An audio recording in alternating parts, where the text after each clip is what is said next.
এরকম আজকের ক্লাসে উডের ব্যবহার দেখব।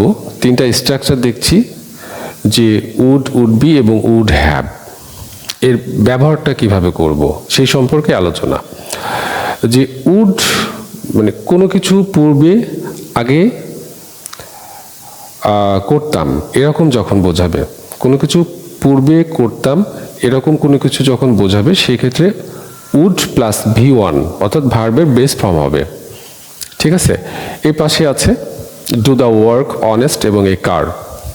আমরা এখন এর প্রয়োগটা দেখব যে I would do the work, আমি কাজটি করতাম, মানে আগে করতো এখন সে করে না। We would do the work, আমরা কাজটি করতাম। ই উড ডু দ্য ওয়ার্ক, তুমি কাজটি করতে। They would do the work, তারা কাজটি করতো। And he would do the work, সে কাজটি করত।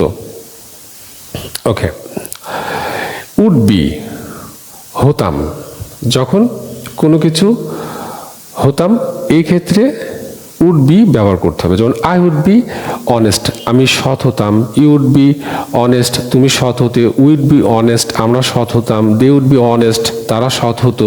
হি উড বি অনেস্ট, সে সৎ হতো। উড হ্যাভ থাকতো, যখন কোনো কিছু থাকতো এরকম যখন বোঝাবে সেই ক্ষেত্রে উড হ্যাভ ব্যবহার করতে হবে। যে আই উড হ্যাভ এ কার, আমার একটি গাড়ি থাকতো। উই উড হ্যাভ এ কার, আমাদের একটি গাড়ি থাকতো। ইউ উড হ্যাভ এ কার, তোমার একটি গাড়ি থাকতো। They would have a car, তার একটি গাড়ি থাকতো, তাদের একটি গাড়ি থাকতো। And he would have a car, তার একটি গাড়ি থাকতো। এ ধরনের স্ট্রাকচার ব্যবহার করে আমরা অনেক সেন্টেন্স মেক করতে পারি। তো ভিডিওটি ভালো লাগলে অবশ্যই শেয়ার করবেন এবং ইউটিউব চ্যানেলটি সাবস্ক্রাইব করবেন। পোস্টের উপরেই ইউটিউব চ্যানেল দেওয়া থাকবে, ইউটিউব চ্যানেলে গিয়ে সাবস্ক্রাইব করার জন্য সবাইকে রিকোয়েস্ট করছি। Thank you so much for listening to me. আসসালামু আলাইকুম। আজকের ক্লাসে আমি বোঝাবো হচ্ছে কুডের ব্যবহার, অর্থাৎ could, could be, could have এবং কুড নট বাট, এর ব্যবহারটা কিভাবে করতে হয়। আমরা জানি কুড মানে কি পারতাম, পারতো, পারতে এরকম বোঝায়। ক্যান পারা, পারি, পারে এগুলো বোঝায়, পারবো। ওকে, তো কুডের যে ব্যবহার, কুড প্রথমে দেওয়া আছে কুড, কুডের পরে কি হবে ভার্ব V1 অর্থাৎ ভার্বের বেস ফর্মটা বসবে। তো আমরা সেন্টেন্সে চলে যাই। এই পাশে সাবজেক্ট দেওয়া আছে যে আই কুড ড্রাইভ এ কার, আমি গাড়ি চালাতে পারতাম। আই কুড ড্রাইভ কার, আমি গাড়ি চালাতে পারতাম। উই কুড ড্রাইভ কার, আমরা গাড়ি চালাতে পারতাম। ইউ কুড ড্রাইভ কার, তুমি গাড়ি চালাতে পারতে। হি কুড ড্রাইভ কার, সে গাড়ি চালাতে পারত। And they could drive car, তারা গাড়ি চালাতে পারত। ওকে, কুড বি মানে কি হতে পারত। কুড বি হচ্ছে হতে পারত, হতে পারতাম এগুলো বোঝায়। আই কুড বি ডক্টর, আমি ডাক্তার হতে পারতাম। উই কুড বি ডক্টরস, আমরা ডাক্তার হতে পারতাম।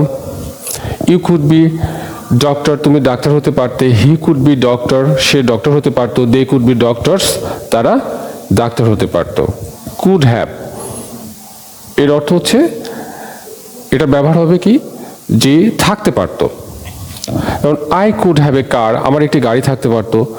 উই কুড হ্যাভ এ কার, আমাদের একটি গাড়ি থাকতে পারতো।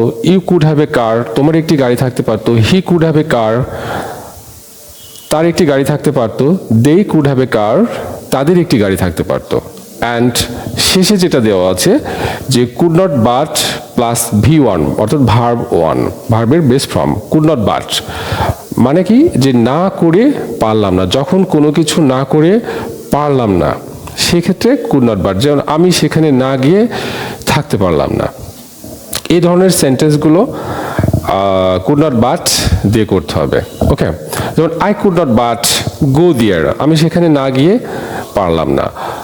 We could not but go there, আমরা সেখানে না গিয়ে পারলাম না। You could not but go there, তুমি সেখানে না গিয়ে পারলে না। He could not but go there, সে সেখানে না গিয়ে পারলো না। And they could not but go there, তারা সেখানে না গিয়ে পারলো না।